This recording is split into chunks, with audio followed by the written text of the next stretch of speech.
ಭಗವದ್ಗೀತೆ ಮತ್ತು ಭಾಗವತ. ಭಗವದ್ಗೀತೆ ಕೈಯಲ್ಲಿ ಹಿಡ್ಕೊಂಡು ಓಡಾಡ್ತಾರೆ, ನಮ್ಮ ಜನ ಓದಲ್ಲ. ಬರೀ 10 ರೂಪಾಯಿ, ಅದನ್ನು ಕೂಡ ಕೊಂಡ್ಕೊಳ್ಳಲ್ಲ.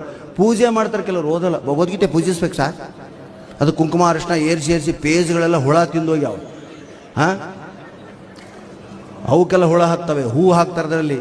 ಒಬ್ಬರು ಒಂದೇ ಭಗವದ್ಗೀತೆ ಒಂದನ್ನು ಓದಿದ್ರೆ ಸಾಕು, ನೀವು ಜಗತ್ತಿನಲ್ಲಿ ಯಾವ ಪುಸ್ತಕ ಓದೋದು ಬೇಕಿಲ್ಲ. ಅದರಿಂದನೇ ಎಲ್ಲ ತೊಗೊಂಡಿದ್ವಿ.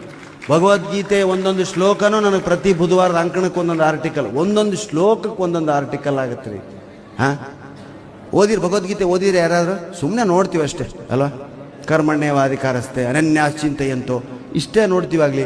ಡಿಟೇಲ್ ಅದರಲ್ಲಿ ಎಲ್ಲ ಸಮಸ್ಯೆಗಳಿಗೆ ಉತ್ತರ. ನಮಗೆ ತುಂಬ ಕಷ್ಟ ಇದೆ ಸರ್ ಅಂತ ಯಾರಾದರೂ ಅಂದರೆ ನೀವು ಕೇಳಿದರೆ ನಿಮ್ಗೆ ಬುದ್ಧಿ ಇಲ್ಲ ಅಂತ ಅರ್ಥ. ನಿಮ್ಮ ಕಷ್ಟಕ್ಕೆ ಪರಿಹಾರ ಭಗವದ್ಗೀತೆಯಲ್ಲೇ ಸಿಗ್ತದೆ ನಿಮಗೆ. ಅದನ್ನು ಡಿಟೇಲಾಗಿ ಓದಬೇಕು ನೀವು ಅಷ್ಟೇ, ಹೌದಾ? ದಯವಿಟ್ಟು ಓದೋ ಅಭ್ಯಾಸ ಮಾಡ್ಕೊಳ್ರಿ. ಮೊದಲು ಒಮ್ಮೆಲೆ ಭಗವದ್ಗೀತೆ ಹಿಡ್ಕೊಂಬಿಟ್ರೆ ನಾಳೆ ಬೆಳಗ್ಗೆ ಹುಚ್ಚರಾದರೂ ಆಗ್ಬೋದು ನೀವು.